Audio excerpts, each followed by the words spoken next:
Halo, selamat datang kembali di video pembelajaran untuk pemodelan basis data dan basis data, masih dengan saya Latifah Dianti.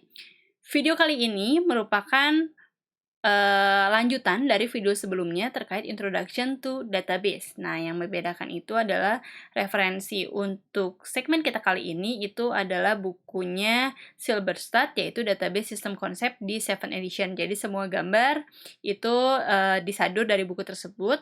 Adapun slide ini merupakan hasil modifikasi dari slide-nya Silberstadt. Jadi dilakukan modifikasi, dipilih materi-materi mana saja yang memang cocok untuk diberikan di kelas, lalu dari layout-nya juga diubah. Oke, kita lanjut ya.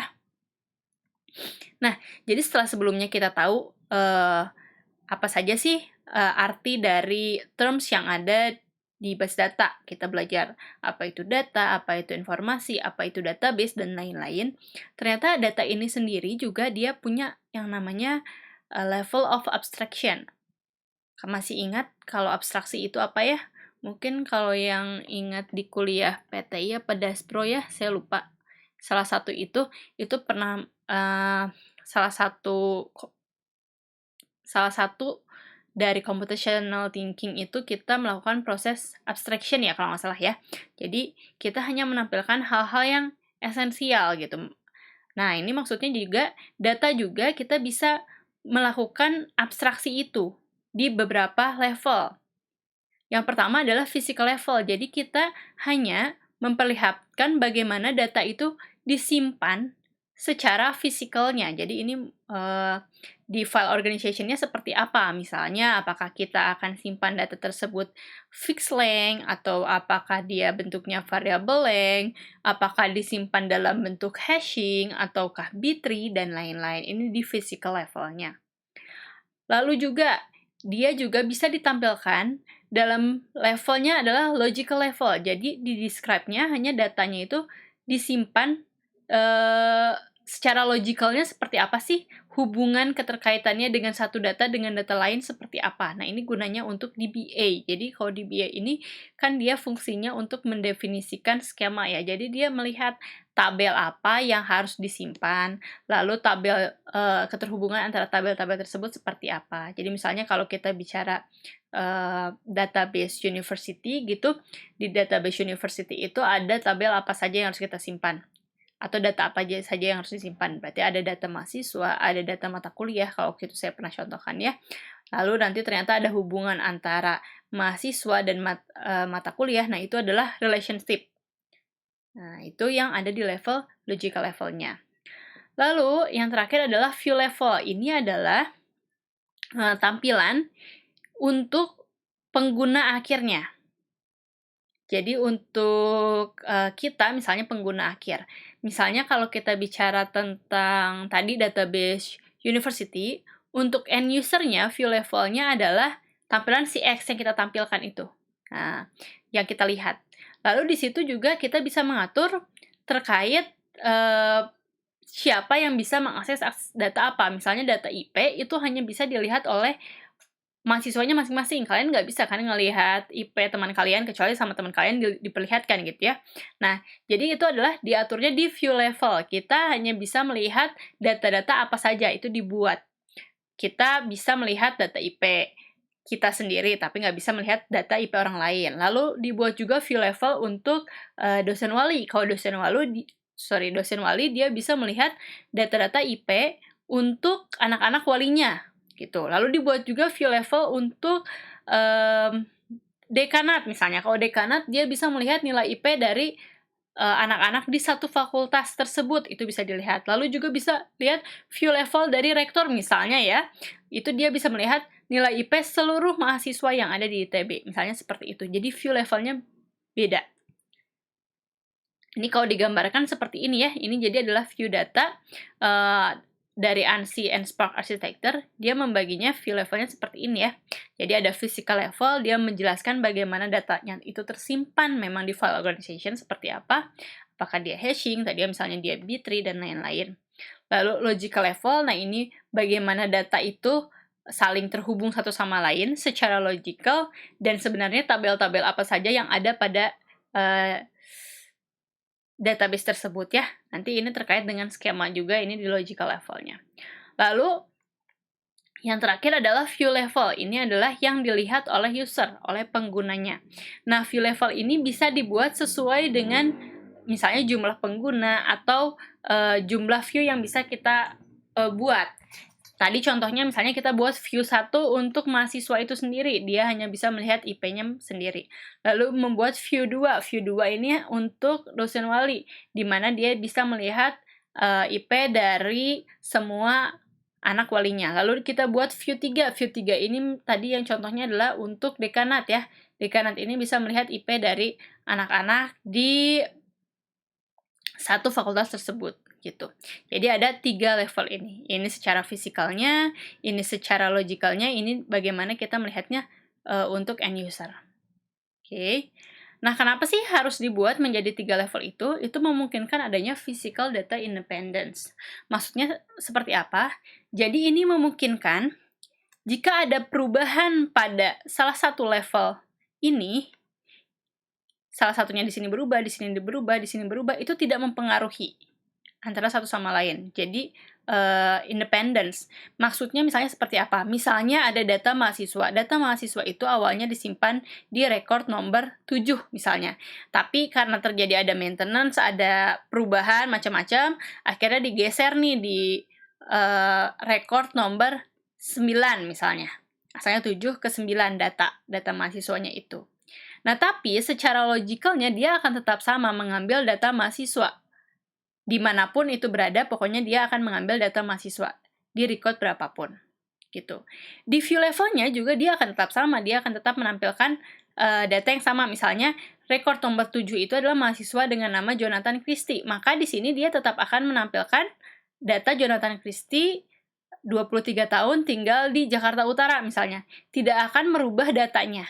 Tetap saja, walaupun dia berpindah tadi ke record nomor 9, tetap datanya adalah Jonathan Christie 23 tahun tinggal di Jakarta Utara. Seperti itu. Jadi perubahan di level lainnya tidak mempengaruhi di level lainnya. Gitu. Jadi kalau kita mau mengubah susunan record, itu nggak merubah logical maupun view levelnya. Kalau view levelnya kita misalnya tadi kita akan tampilkan datanya, data Jonathan Christie itu nama, usia, sama tadi apa ya? Usia sama tempat tinggal lahir ya.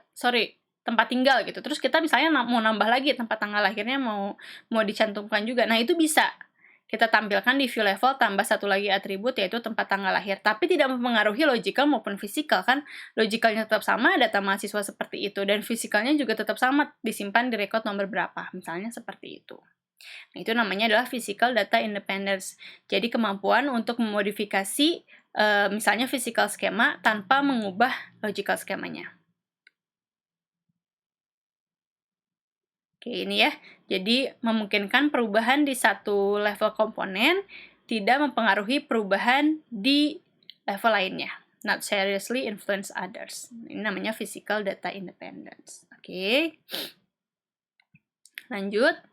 Oke, nah selanjutnya kita akan membahas beberapa istilah lagi di basis data yang penting, yaitu yang pertama adalah terkait instance dan skema. Ini salah satu konsep penting juga di basis data. Apa bedanya?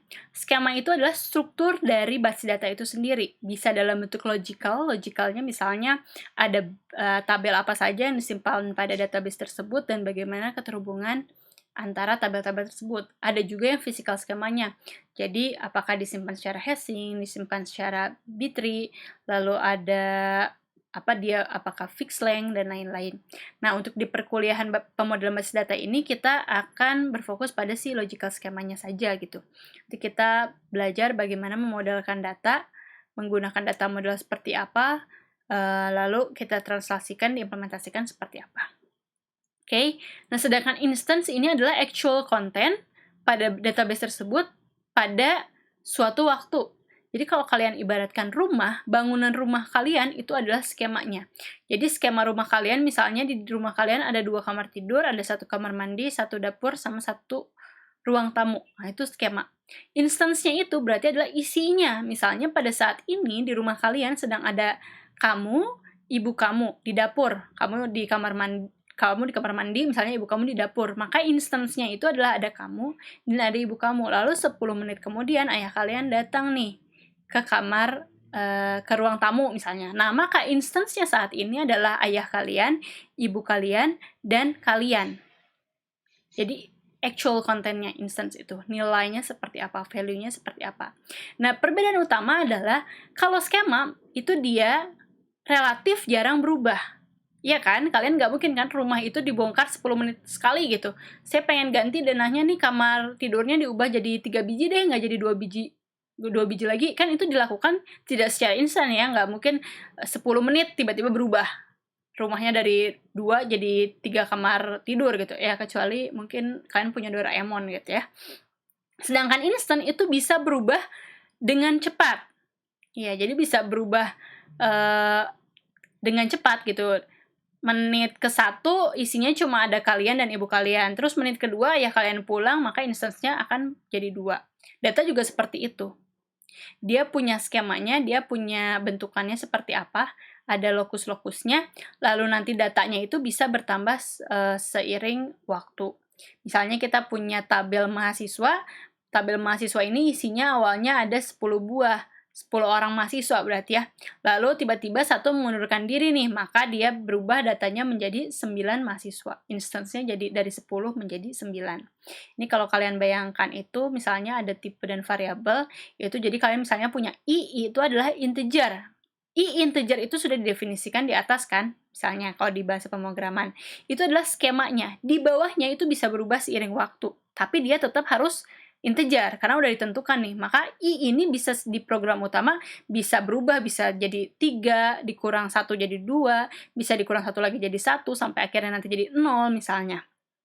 Tapi seiring waktu dia tetap harus tipenya adalah integer, karena dia sudah didefinisikan di atas bahwa tipe dia dari I adalah integer misalnya. Itu adalah skema dan instance. Si I adalah integernya adalah skema, dan instance-nya adalah nilai yang di-assign ke dalam I tersebut.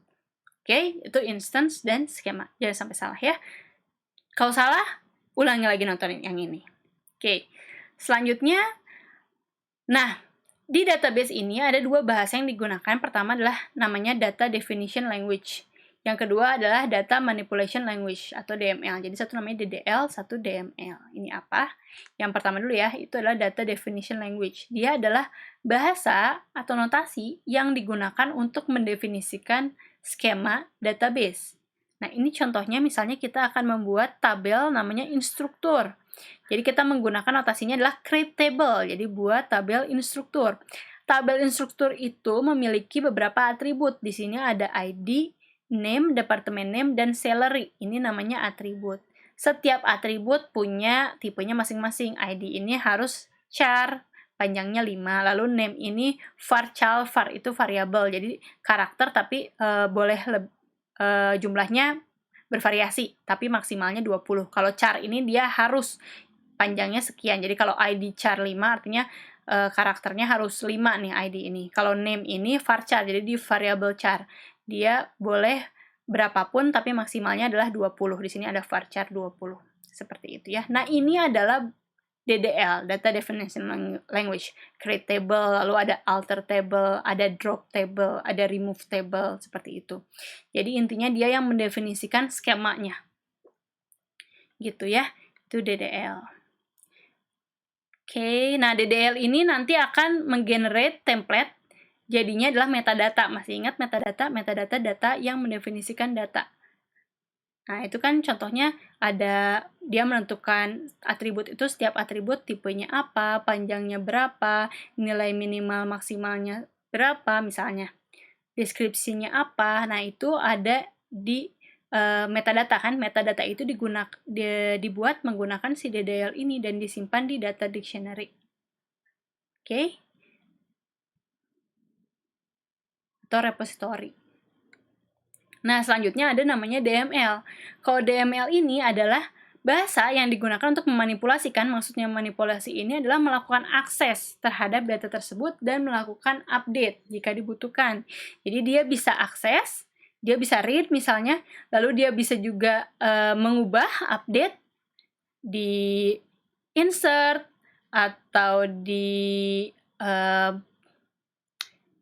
delete datanya, lalu bisa juga di-update nilainya dari 5 menjadi 4 misalnya. Jadi dia terkait sama datanya. Jadi kalau DML ini dia adalah mengakses instance-nya, kalau DDL ini dia membuat skemanya.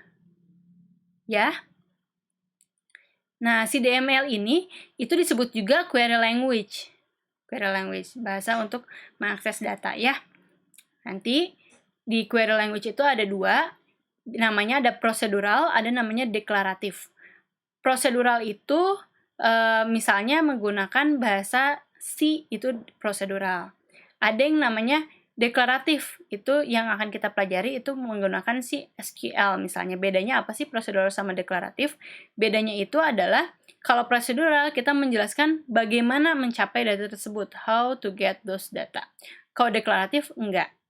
Jadi misalnya kalau kalian bayangkan kalian naik Gojek gitu, kalau prosedural itu kalian kasih tahu memang Gojeknya itu di depan belok kanan, lalu lurus lagi, terus nanti di depan lagi ada pertigaan belok kiri misalnya, seperti itu. Dijelaskan bagaimana cara mengambil datanya. Kalau deklaratif enggak. Deklaratif kalian hanya menyebutkan dari awal bahwa saya mau pulang ke rumah di Jalan Dago nomor 31 misalnya. Nah, itu deklaratif. Jalannya ditentukan sama mamanya sendiri. Mamanya sendiri yang harus cari tahu bagaimana cara dari kampus ke Dago nomor 31. Itu deklaratif. Nah, deklaratif ini juga disebutnya adalah bahasa non-prosedural. Oke. Nah, salah satu contoh dari bahasa non-prosedural atau deklaratif ini adalah si SQL Query Language. Nah, ini yang akan kita pelajari di perkuliahan ini. Jadi ini adalah query atau perintah di mana kita akan menginput satu atau lebih tabel. Jadi awalnya kita bisa menggunakan satu atau lebih tabel, nanti lebih tabel itu kita bisa join namanya. Nah, dan akan menghasilkan sebuah tabel hasilnya. Gitu. Jadi SQL ini adalah perintah ya, query ini adalah perintah, bahasa perintah untuk mengakses data. Ini contohnya adalah query untuk mendapatkan informasi terkait instruktur yang ada di Departemen Computer Science. Maka ada select name from instruktur where department name sama dengan Computer Science. Ini select itu adalah perintah untuk menampilkan atribut apa, from itu menjelaskan tabel apa yang diakses, lalu where itu adalah kondisi. Nanti ini kalian pelajari ketika kita kuliah tentang SQL-nya ya, ini hanya pengantarnya saja. Oke. Ini contoh dari SQL language. Nah, ini bisa dengan dua cara. Bisa ada extension language yang di dalam aplikasinya itu untuk penggunaan SQL, atau juga bisa pakai interface. Itu misalnya ODBC dan JDBC. Oke.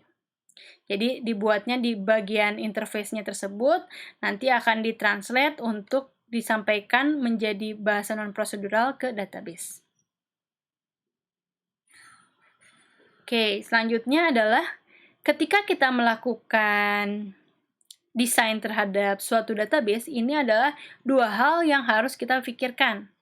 Jadi kita harus berpikir bagaimana desain secara logicalnya dan bagaimana desain secara fisikalnya. Oke. Nah, ini juga terkait nanti logical design menghasilkan logical schema, kalau physical design menghasilkan physical schema. Gitu. Kita akan berfokus pada si logical design ini. Oke, lanjut. Nah, database ini sebenarnya dia terbagi dalam beberapa modul yang setiap modulnya ini memiliki tanggung jawabnya masing-masing. Dan functional komponen utama dari database system ini bisa dibagi menjadi 3 hal ini yang utama. Yang pertama adalah namanya the storage manager.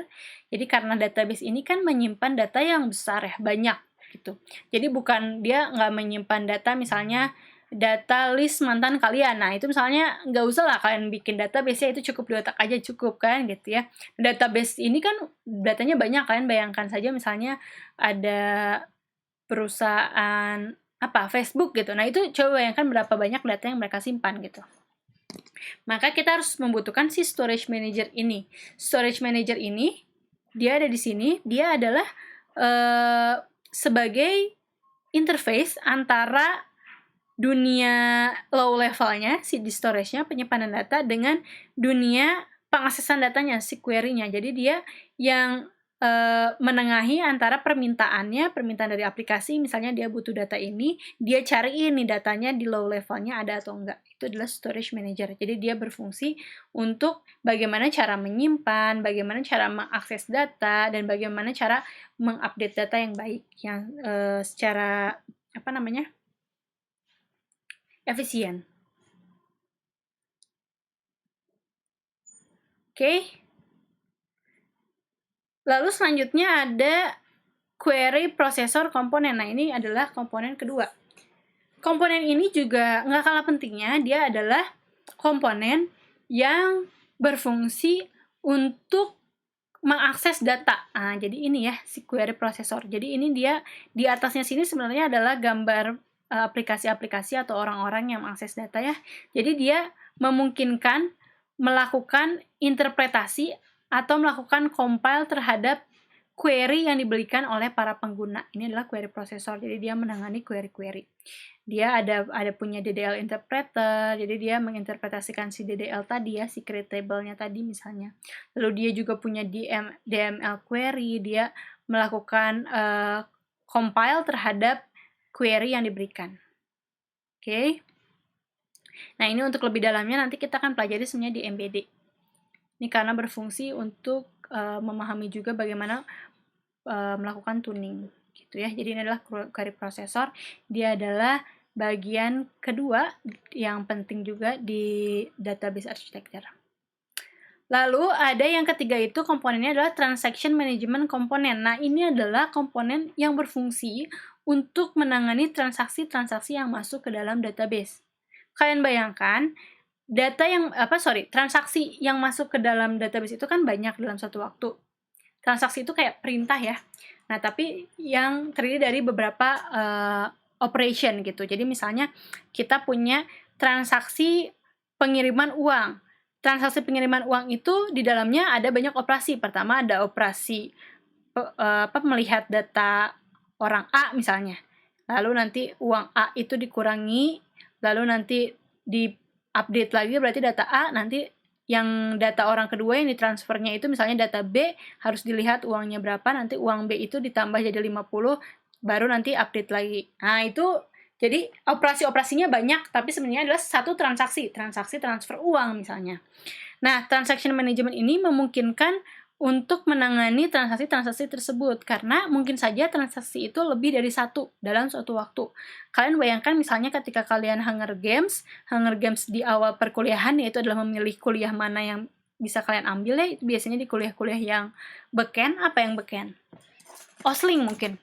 Iya ya, nggak tahu lah saya. Misalnya di perkuliahan Oceana atau SG mungkin ya kalian ya, kuliah SG, Studium Generale itu kan idola tuh. Nah, itu kan datanya cuma satu sebenarnya. Untuk kelas SG itu kelas K01 SG. Tapi diakses secara bersamaan oleh 1.000 mahasiswa. Oh, lebay. 100 mahasiswa misalnya. Nah, bagaimana menangani transaksi yang sifatnya bersamaan tadi atau namanya konkuren. Transaksi yang konkuren. Siapa dulu yang harus kita tangani? Gitu. Nggak bisa kan tiba-tiba langsung 50-nya ditangani semua, terus bagaimana jumlah kursinya, karena ada kuotanya, harus diperlihatkan gimana cara penghitungan kuotanya. Seperti itu ya. Jadi ada satu komponen khusus untuk menangani si transaction itu, namanya adalah the transaction management. Oke. Nih, ini nih. Dia hanya satu kecil kotak sini, tapi dia sangat penting sekali. Oke. Lanjut. Nah, database application ini bisa dibangun dengan dua metode.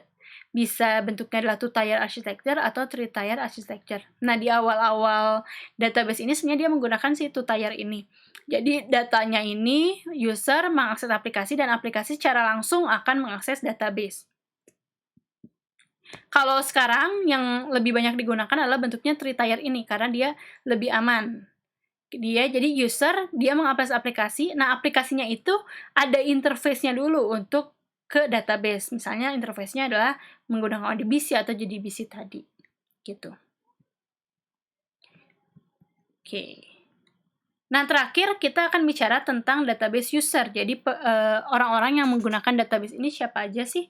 Nah, jadi bisa dibagi ke dalam 4 pengguna utama ini. Pertama adalah naive user. Naive, orang polos nih.